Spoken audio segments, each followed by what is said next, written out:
tiada daya, tiada kekuatan kecuali dengan pertolongan Allah.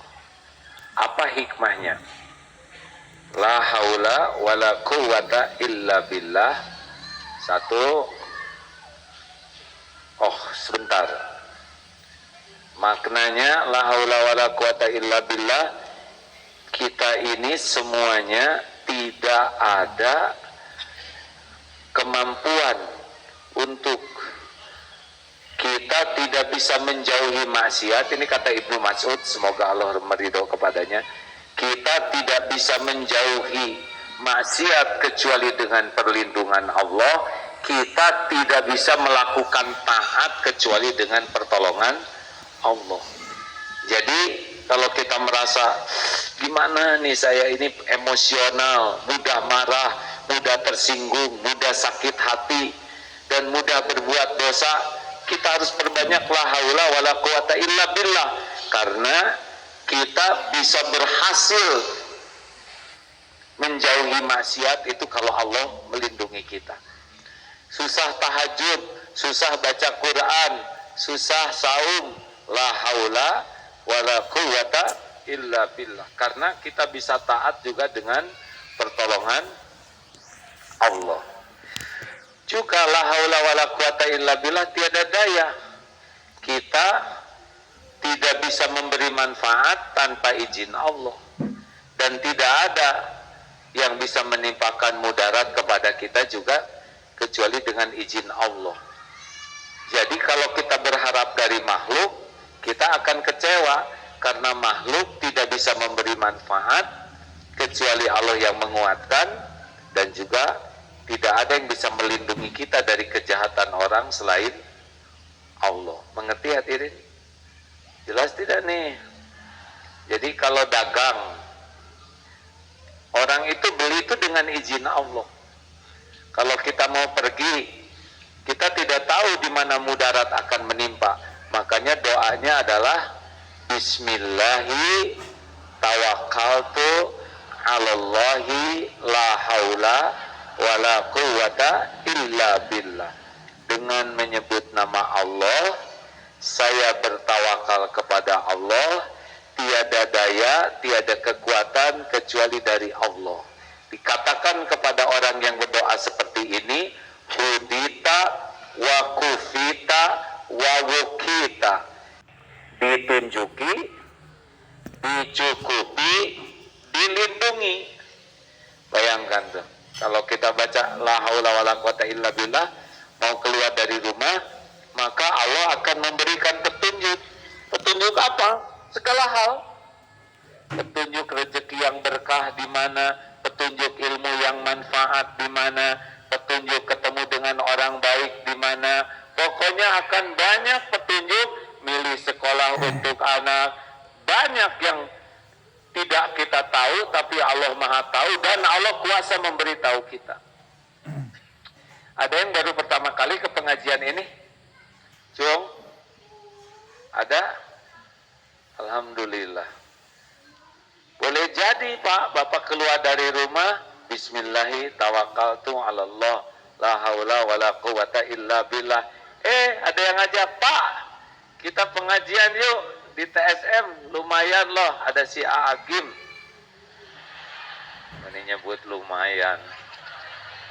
Atau lumayan lah Pak, daripada nganggur. Ayolah, diajak ke sini.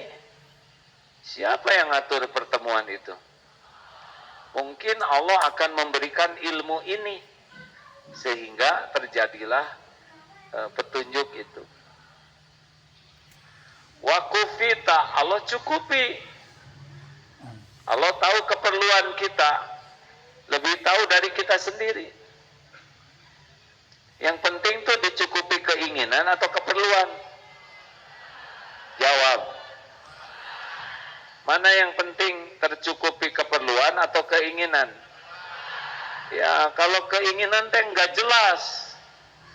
Kalau keperluan jelas. Kalau ingin tuh cenderung nafsu. Dan seperti minum air laut. Ibu ingin tas baru.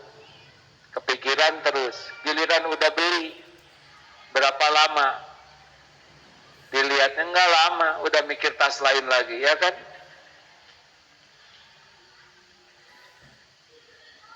Allah cukupi. Yang penting bagi kita tuh bukan banyak, tapi mendingan banyak uang atau cukup uang. Banyak itu tidak jadi jaminan.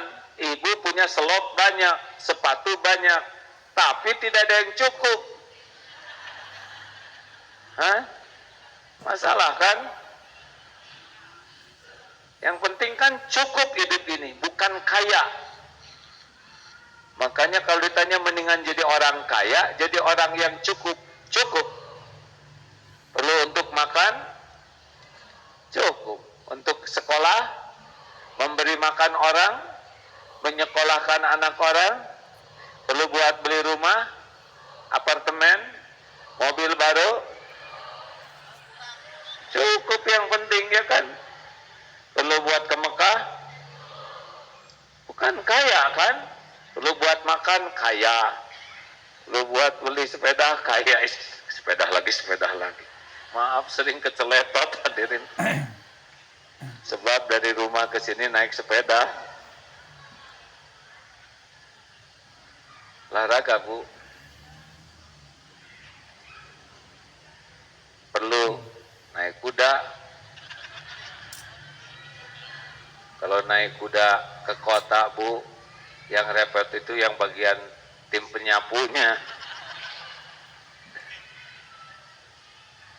Jadi orang kaya belum tentu hidupnya merasa cukup, tapi orang yang cukup pasti cukup. Dasar pengen.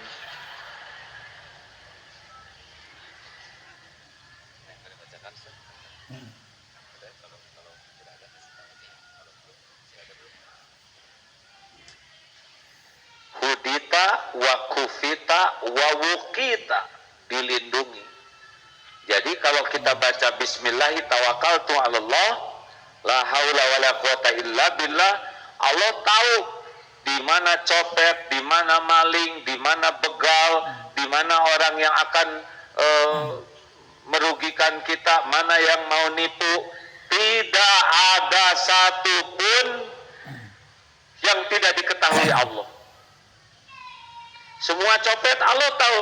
Walaupun copet itu mengadakan rapat gelap di ruangan gelap gulita, sampai copet itu tidak bisa tahu siapa yang diajak ngobrol. Ini saking rahasianya.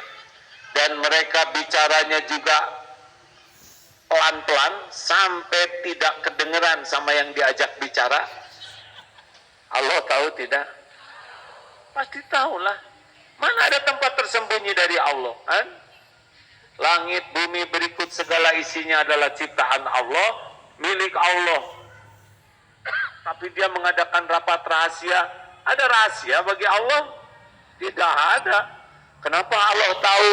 Karena maling, begal, copet juga makhluk ciptaan Allah yang hidupnya diurus oleh Allah. Allah yang ngasih makan tuh begal tuh. Ya. Kalau nggak dikasih makan bukan begal, begang. Ya. Kurang nyambung kan. Allah tahu anjing yang mau menggigit, nyamuk yang mau menyocok. Tahu? Allah tahu kuman-kuman yang ada di sekitar kita. Kenapa Allah tahu? Apa? Karena tiap kuman ciptaan, tiap kuman milik, tiap kuman diurus oleh, tiap kuman bertasbih kepada. Ini kayak gini ya. Ini banyak sekali saudara bawa kuman, benar. Tapi Allah yang maha melindungi. Makanya jangan pernah lalai dari doa Bismillahi tawakkaltu 'alallah la haula wala quwata illa billah. Bisa di dalam hadis itu setan juga sudah bingung Gimana kita menyesatkan orang yang ditunjuki, dicukupi, dan dilindungi Allah? Tapi sedikit orang yang keluar dari rumah baca itu, ya kan? Benar? Ada yang baca cuma mulut. Bismillahirrahmanirrahim. Namanya. Saya juga dari rumah tadi dengan teman-teman bersepeda. Tidak ada jagoan. Walaupun jago bersepeda, kuat bersepeda, sangat mudah bagi Allah. Meleng dikit, terus masuk ke got. Ya. Tangan lepas, jatuh, copot tulang. Gampang bagi Allah. Tidak ada jagoan. Hadirin, siapa yang jago? Orang selamat itu bukan karena jagoan. Orang selamat itu karena diselamatkan oleh Allah. Terampil? Nah, tidak ada yang terampil. Ada yang terampil, tapi dia selamat, sukses, pasti dengan pertolongan Allah Subhanahu wa Ta'ala. Makanya berlindung. Terlalu mudah musibah itu. Kita hati-hati, bisa datang dari belakang. Betul? Seperti waktu mau ceramah malam-malam, naik sepeda, enak kelihatan, celup langsung. Ternyata ada got yang berlubang, dan lubangnya itu persis seukuran ban sepeda. Celup langsung naik dari belakang tuh, karena ban depannya nancep hadirin. Tuh, begitu mudah. Suatu saat mau sholat subuh di sebuah masjid agak jauh, harus berlindung ke Allah. Sedang kurang lebih 3:30 pagi, mulai menyusuri daerah gelap, tiba-tiba di bawah pohon di tempat gelap tuh ada ibu-ibu sudah tua duduk begini, enggak dilihat, penasaran, dilihat di sisi eta, ya kan? Aduh, ini mau ngebut katanya, hantu mah bisa cepet, ya kan? Terus ngebonceng, gimana? Itu. Jadi wiridnya lebih kuat. A'udzu bikalimatillahi tammah min syarri ma khalaq. Alhamdulillah lolos tuh dari ibu-ibu yang duduk. Bayangkan 3:30 pagi hadirin di bawah pohon, rambutnya terurai begini, putih, ya nggak? Ini. Alah. Saya agak ngebut, yang kasihan yang belakang hadirin. Selesai ceramah, lapor ke security. Security, tahu tidak di bawah pohon itu ada perempuan? Oh iya, itu ibu-ibu yang biasa nyapu katanya. Alhamdulillah. Boro tegang. Sugante si eta.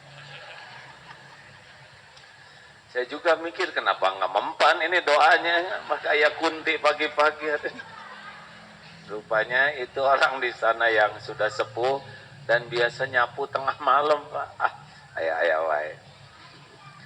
Bismillahi tawakkaltu 'alallahi la haula wala quwata illa billah. Apa yang ditakdirkan Allah, hudita ditunjuki, wakufita dicukupi, wawukita dilindungi.